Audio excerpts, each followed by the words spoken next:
뉴욕타임즈의 다른 기사입니다. The lesson for Harvard, including Gay's resignation. University's purpose must once again be to nurture the best mind, not to engineer social utopias. I had written and filed a column about Harvard and its president, Claudine Gay. When news of her resignation had broke on Tuesday afternoon after fresh allegation of plagiarism in a published work, I'd like to record what I wrote. Cancel culture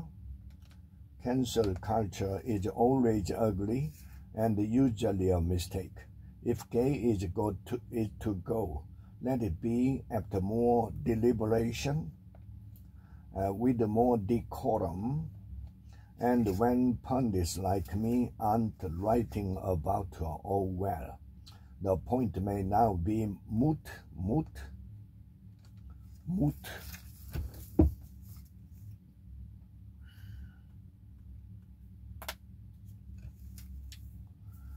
But the important question for Harvard was never whether Gay should step down.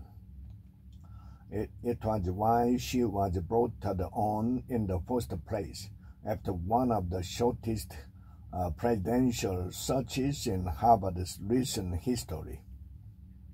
How did someone with a scholarly record as thin as hers?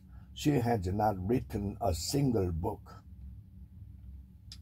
has published only 11 journal articles in the past 26 years and made no seminal contribution to a field, reached the pinnacles of American academia. The answer, I think, is this. Where there used to be a pinnacle, there's now a crater.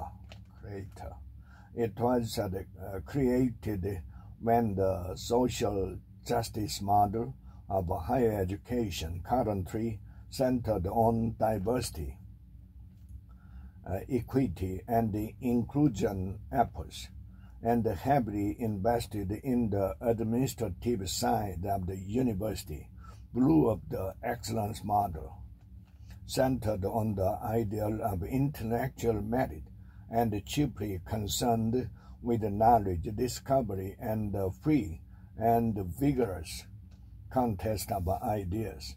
Why did that change happen?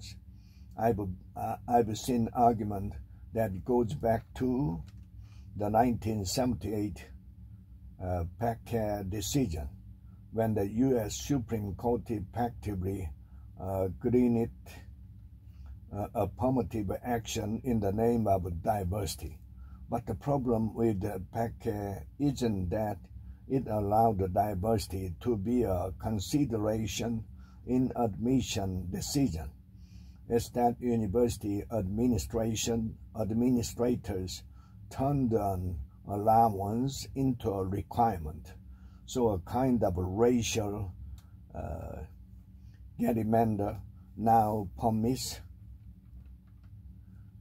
nearly every aspect of academic life, from admission decision to faculty appointments to the racial makeup of contributors to essay collection.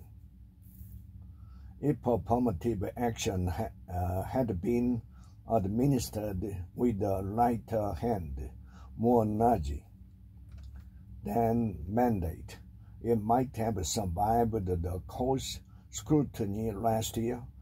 Instead, it became a pervasive regime that frequently got in the way of the university's higher goals, particularly the open exchange of ideas.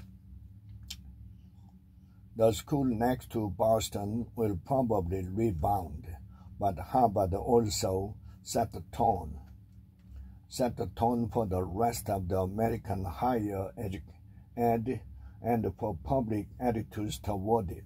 One of the secrets of America's post-war success wasn't simply the caliber of U.S. universities. It was the respect they engendered among ordinary people who aspired to send their children to them. That respect is now being eroded to the point of being erased for good reason. People admire and will strive for excellence, both for its own sake and for the status it confers. But status without the excellence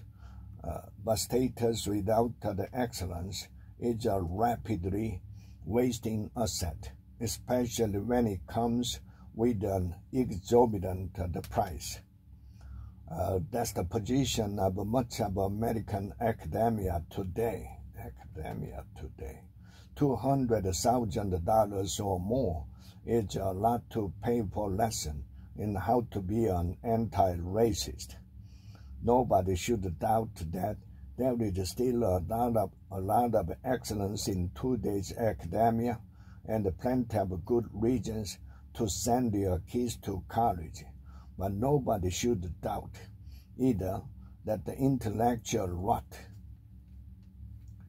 is pervasive and won't stop spreading until universities return to the idea that their central purpose is to identify and nurture and liberate the best minds, not to engineer social utopias.